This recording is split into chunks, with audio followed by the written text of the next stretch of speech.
شروع اللہ کے نام سے جو بڑا مہربان نہایت رحم والا ہے۔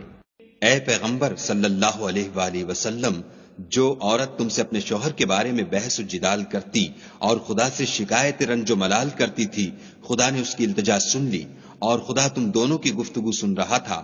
کچھ شک نہیں کہ خدا سنتا دیکھتا ہے۔ جو لوگ تم میں سے اپنی عورتوں کو ماں کہہ دیتے ہیں، وہ ان کی مائیں نہیں ہو جاتی۔ ان کی مائیں تو وہی ہیں جن کے بطن سے وہ پیدا ہوئے۔ بے شک وہ نامعقول اور جھوٹی بات کہتے ہیں، اور خدا بڑا معاف کرنے والا اور بخشنے والا ہے۔ اور جو لوگ اپنی بیویوں کو ماں کہہ بیٹھیں پھر اپنے قول سے رجوع کر لیں تو ان کو ہم بستر ہونے سے پہلے ایک غلام آزاد کرنا ضرور ہے۔ مومنو، اس حکم سے تم کو نصیحت کی جاتی ہے، اور جو کچھ تم کرتے ہو خدا اس سے خبردار ہے۔ جس کو غلام نہ ملے وہ مجامعت سے پہلے متواتر 2 مہینے کے روزے رکھے۔ جس کو اس کا بھی مقدور نہ ہو اسے 60 محتاجوں کو کھانا کھلانا چاہیے۔ یہ حکم اس لیے ہے کہ تم خدا اور رسول کے فرما بردار ہو جاؤ، اور یہ خدا کی حدیں ہیں، اور نہ ماننے والوں کے لیے درد دینے والا عذاب ہے۔ جو لوگ خدا اور اس کے رسول کی مخالفت کرتے ہیں وہ اسی طرح ذلیل کیے جائیں گے جس طرح ان سے پہلے لوگ ذلیل کیے گئے تھے، اور ہم نے صاف اور صریح آیتیں نازل کر دی ہیں۔ جو نہیں مانتے ان کو ذلت کا عذاب ہوگا۔ جس دن خدا ان سب کو جلا اٹھائے گا تو جو کام وہ کرتے رہے ان کو جتائے گا۔ خدا کو وہ سب کام یاد ہیں اور یہ ان کو بھول گئے ہیں، اور خدا ہر چیز سے واقف ہے۔ کیا تم کو معلوم نہیں کہ جو کچھ آسمانوں میں ہے اور جو کچھ زمین میں ہے خدا کو سب معلوم ہے؟ کسی جگہ 3 شخصوں کا مجمع اور کانوں میں صلاح و مشورہ نہیں ہوتا مگر وہ ان میں چوتھا ہوتا ہے، اور نہ کہیں 5 کا مگر وہ ان میں چھٹا ہوتا ہے، اور نہ اس سے کم یا زیادہ مگر وہ ان کے ساتھ ہوتا ہے، خواہ وہ کہیں ہوں۔ پھر جو کام یہ کرتے رہے ہیں قیامت کے دن وہ ایک ایک ان کو بتائے گا۔ بے شک خدا ہر چیز سے واقف ہے۔ کیا تم نے ان لوگوں کو نہیں دیکھا جن کو سرگوشیاں کرنے سے منع کیا گیا تھا، پھر جس کام سے منع کیا گیا تھا وہی پھر کرنے لگے؟ اور یہ تو گناہ اور ظلم اور رسول خدا کی نافرمانی کی سرگوشیاں کرتے ہیں۔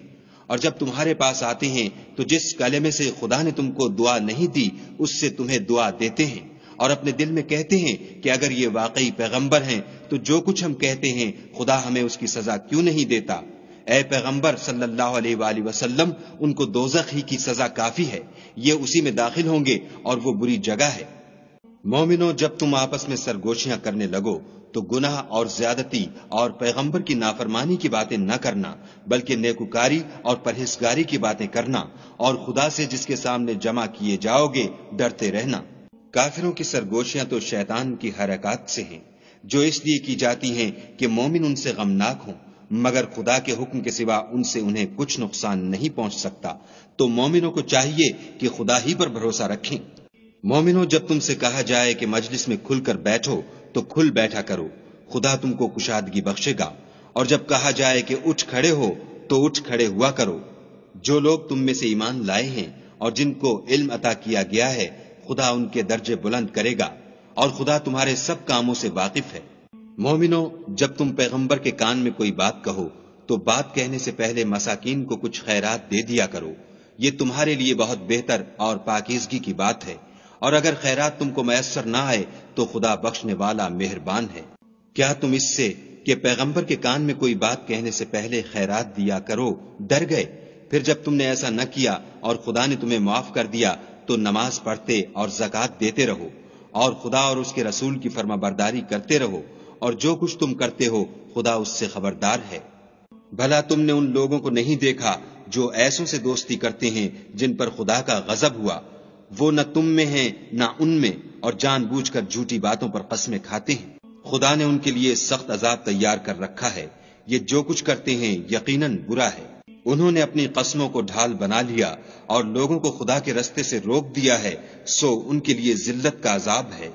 خدا کے عذاب کے سامنے نہ تو ان کا مال ہی کچھ کام آئے گا اور نہ اولاد ہی کچھ فائدہ دے گی۔ یہ لوگ اہل دوزخ ہیں، اس میں ہمیشہ جلتے رہیں گے۔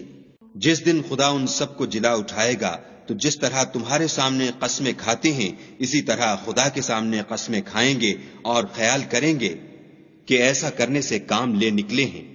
دیکھو یہ جھوٹے اور برسرے غلط ہیں۔ شیطان نے ان کو قابو میں کر لیا ہے اور خدا کی یاد ان کو بھلا دی ہے۔ یہ جماعت شیطان کا لشکر ہے، اور سن رکھو کہ شیطان کا لشکر نقصان اٹھانے والا ہے۔ جو لوگ خدا اور اس کے رسول کی مخالفت کرتے ہیں وہ نہایت ذلیل ہوں گے۔ خدا کا حکم ناطق ہے کہ میں اور میرے پیغمبر ضرور غالب رہیں گے، بے شک خدا زوراور اور زبردست ہے۔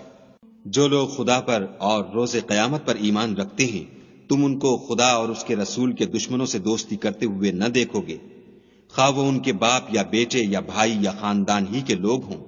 یہ وہ لوگ ہیں جن کے دلوں میں خدا نے ایمان پتھر پر لکیر کی طرح تحریر کر دیا ہے اور فیض غیبی سے ان کی مدد کی ہے، اور وہ ان کو بہشتوں میں جن کے تلے نہریں بہ رہی ہیں داخل کرے گا، ہمیشہ ان میں رہیں گے، خدا ان سے خوش اور وہ خدا سے خوش۔